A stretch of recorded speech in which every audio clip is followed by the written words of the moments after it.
Pronto, terceiro ano. Bom dia, gente. Como vocês estão? Como foram de avaliações, né? Terminou ontem, né? Hoje é a segunda chamada, hein? Geral, qualquer disciplina que vocês tenham faltado a avaliação por algum motivo, faltou a avaliação, vocês comunicam ao professor aí, que é hoje, dia 16, não é isso? Então, gente, ó, elogiar os alunos do terceiro ano pela avaliação oral, né? Uma coisa que a gente não tem costume de fazer.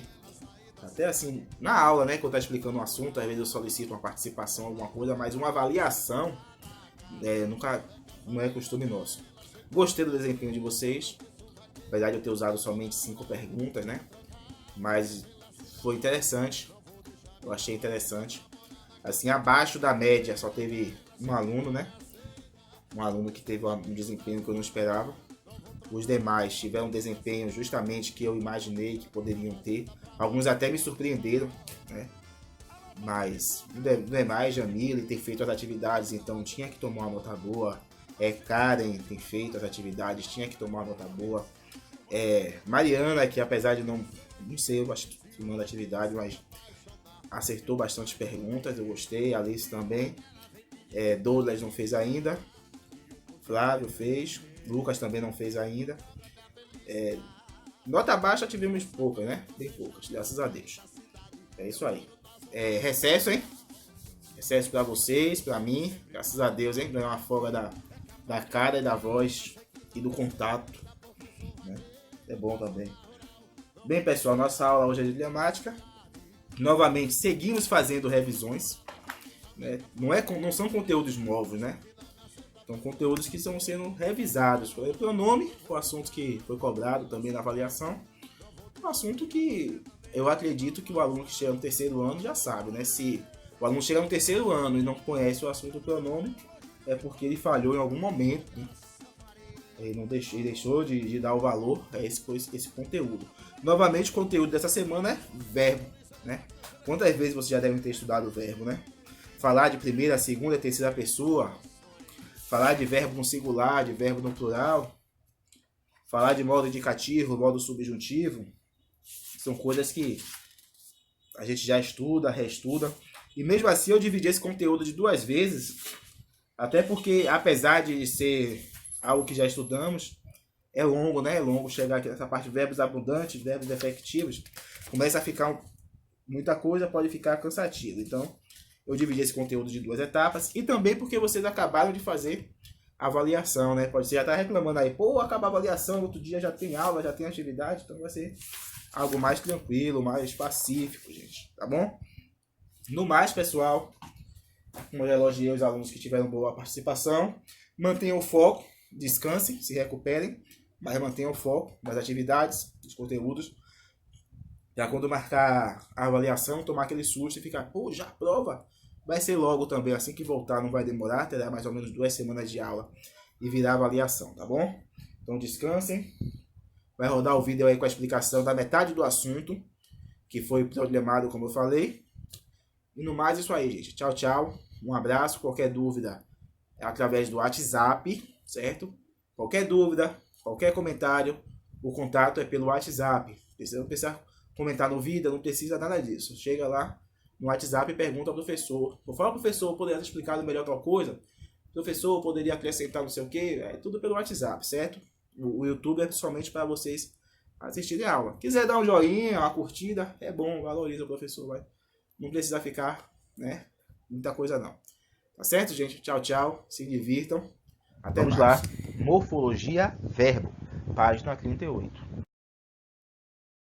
Principais flexões verbais. Vamos ver como o verbo se flexiona, tá bom? Flexão de pessoa. Nós temos a primeira, a segunda e a terceira pessoa. Isso casa com a flexão de número, que é singular ou plural. Por quê? Porque eu terei primeira, segunda e terceira pessoa do singular, primeira, segunda e terceira pessoa do plural. Principalmente quando a gente ouve um verbo, a gente pode perceber se aquele verbo é da primeira pessoa, se aquele verbo é da terceira pessoa e se é do singular ou se é do plural. É uma forma da gente relacionar aquela forma verbal. Na flexão de modo, já serve para determinar as formas que o verbo assume em relação ao que está sendo dito. Que formas são essas? Pode ser o modo indicativo, que é o modo que expressa algo com certeza, algo com convicção. Temos também o modo subjuntivo, que é o oposto do modo indicativo. No modo subjuntivo, o verbo expressa um fato cuja execução não é garantida, ou seja, uma incerteza, algo hipotético, uma possibilidade de acontecimento. Já no modo indicativo, é algo mais convicto, correto, de que vai realmente acontecer. Já o modo imperativo, o verbo vai expressar uma ordem ou pedido, um desejo ou vontade. Flexão de voz designa a relação que o sujeito estabelece com a ação verbal. Essa relação pode ser de sujeito paciente e pode ser também de sujeito agente, certo?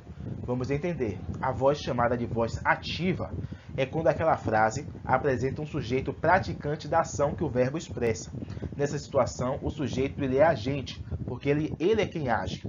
Na voz passiva, o sujeito ele é alvo da ação, ou é a experiência expressa pelo verbo. O sujeito, nesse caso, é chamado de sujeito paciente, porque ele fica estagnado e ele recebe a ação expressa pelo verbo. Já a voz reflexiva, nós teremos os dois tipos de sujeito.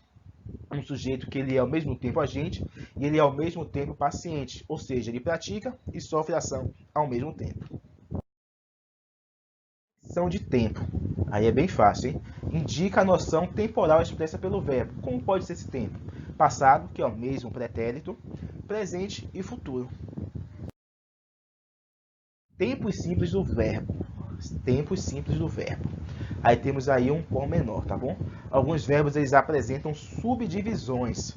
Dentro daquele mesmo tempo, daquele mesmo modo, ele vai ter subdivisões, que vai variar dependendo do contexto em que ele vai se flexionar e pode apresentar diferentes formas e sentidos. Como exemplo, olha só o modo indicativo. No modo indicativo eu tenho o presente, tenho o pretérito perfeito, tenho o pretérito imperfeito, o pretérito mais que perfeito, e tenho o futuro do presente e o futuro do pretérito. Atividade para casa, pessoal, na página 44 e também a página 45, hein?